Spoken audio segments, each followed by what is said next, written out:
Wherever you go, whatever you do, throw a little at it. Omax, Vest and Briefs. வேலூரில் தேமுதிக booth committee நிர்வாகிகள் ஆலோசனைக் கூட்டம் நடைபெற்றது. அக்கட்சியின் பொதுச் செயலாளர் பிரேமலதா பங்கேற்று பூத் கமிட்டி நிர்வாகிகளுக்கு ஆலோசனை வழங்கினார். பின்னர் செய்தியாளர்களை சந்தித்த அவர் விஜயகாந்த் படத்தை யாரும் பயன்படுத்த வேண்டாம் என கூறினார். சட்டம் ஒழுங்கு மிகப்பெரிய ஒரு கேள்விக்குறி, அதில் எந்த மாற்று கருத்துமே இல்லை.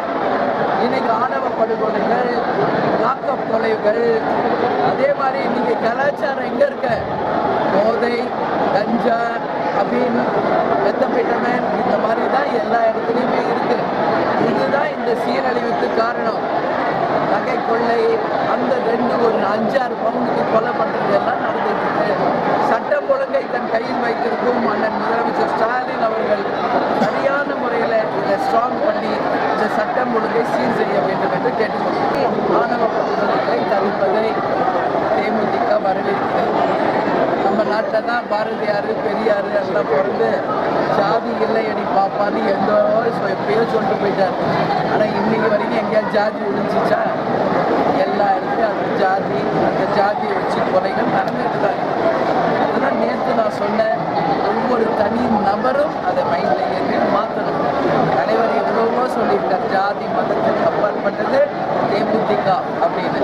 அந்த வழியை எங்கள் வழி சொல்றீங்க, அதிலே இருக்கீங்க. ஜனவரி 9 வரைக்கும் வெயிட் பண்ணுங்க, சொல்றோம் நாங்களே. நாள் இருக்கு, பதில் இல்லாத கேள்வி புரிஞ்சுக்க முடியலையா? எங்களை விட நீங்க ரொம்ப ஆர்வமா இருக்கீங்களா? தலைப்பு செய்தி போடணும், அதோட உங்க வேலை முடிச்சு. நாங்க அப்படி கிடையாது. எங்க கட்சியை நாங்க ஒழுங்குபடுத்தணும், நிர்வாகம் பண்ணணும். இன்னும் நிறைய வேலை எங்களுக்கு பெண்டிங் இருக்கு. பத்திரிகையாளர் நீங்களே எங்களுக்கு சப்போர்ட் பண்ணுங்க. எப்ப பாரு அந்த ஒரே வேர்டு கூட்டணி கூட்டணி, அதை விட்டு மக்கள் பிரச்சனையை கேளுங்க, தமிழ்நாட்டில் இருக்கிற பிரச்சனைகளை கேளுங்க. நான் சந்தோஷமா பதில் சொல்றேன். அதே மாதிரி ஒரே விஷயம், யாரும் வந்து கேப்டனுடைய படத்தை எந்த கட்சியா இருந்தாலும் பயன்படுத்தக்கூடாது என்பதை இந்த பிரஸ் மீட்ல நான் சொல்றேன்.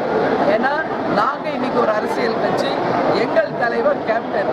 அப்படி இருக்கும்போது மற்றொரு அரசியல் கட்சி கேப்டன் புகைப்படத்தை என்றைக்கும் யாரும் பயன்படுத்தவே கூடாது. கூட்டணிக்கு வரீங்களா, அப்ப நம்ம தேர்தல் நேரத்தில் பயன்படுத்தலாம். தனிப்பட்ட முறையில் கேப்டனுடைய புகைப்படத்தை எந்த அரசியல் கட்சியும் பயன்படுத்தக்கூடாது அப்படின்றத இங்க வேலூர்ல இந்த பிரஸ் மீட் மூலமா நான் தெரிவிக்கிறேன். இதை நீங்க எல்லாத்தையும் பார்க்கணும். இன்னைக்கு குடியாத்தத்துல கேப்டனுடைய ரத யாத்திரை தொடங்கப்படுகிறது. 5 மணிக்கு தொடங்குறோம். அது ஆஸ் யூஷுவல் 10-11 மணி வரைக்கும் போதுங்க எங்களுடைய கூட்டம்.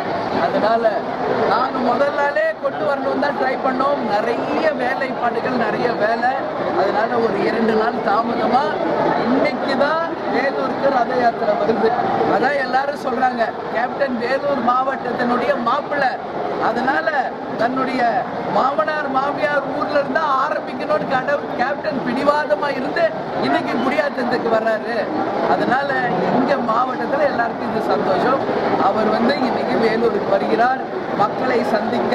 கேப்டன் மக்களோடு மக்களாக வாழ்ந்த தலைவர். அதனாலதான் மக்களை தேடி மக்கள் தலைவர் என்ற ரத யாத்திரை இன்னைக்கு ஈவினிங் 5 o'clock ஸ்டார்ட் பண்ணுறோம். ஏன்னா எங்களுக்கு சில விஷயங்கள் காதுல வருது.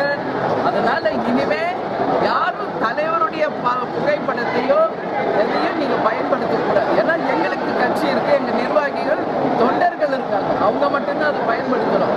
கூட்டணி அமைக்கும் போது எல்லா கூட்டணி கட்சி தலைவர் கூட போடுறீங்களா, அது எங்களுக்கு பிரச்சனை கிடையாது. ஆனா ஒரு தனிப்பட்ட ஒரு நிகழ்ச்சியிலையோ தனிப்பட்ட கட்சியிலையோ கேப்டன் புகைப்படத்தையோ தலைவருடைய வசனங்களையோ யாரும் பயன்படுத்த வேண்டாம் என்று கேட்டுக்கொள்கிறோம். இது சினிமாவுக்கு பொருந்துமா மேடம்? அந்த சினிமாக்கு இல்லை, நான் முதலே சொல்லிட்டேன். லப்பர் பந்துன்னு ஒரு படம் கேப்டனை காமிச்சு மிகப்பெரிய வெற்றி படமா அமைஞ்சது. அதுக்கு ரிவ்யூ ஷோ நான் பார்த்து வாழ்த்து சொல்லியிருக்கேன். அப்ப என்ன சொன்னேன், சினிமா துறையிலேயே கேப்டன் அவர்கள் ஒரு ஆணிவேரா இருந்து சினிமா துறையை வளர்த்தெடுத்தவர். அதனால கேப்டன் எங்க குடும்பம் மட்டும் சொத்து இல்லை, சினிமா துறைக்கும் தமிழக மக்களின் சொத்து அவரு அப்படின்னு நான் சொல்லியிருக்கேன். அது திரையுலகுக்கு சம்பந்தப்படாது. பட் அரசியல் கட்சிகள் என்று வரும்போது குழப்பம் வரக்கூடாதுன்றதுனால தான் அதையும் சொல்லணும். கூட்டணி வரும்போது நீங்க பயன்படுத்த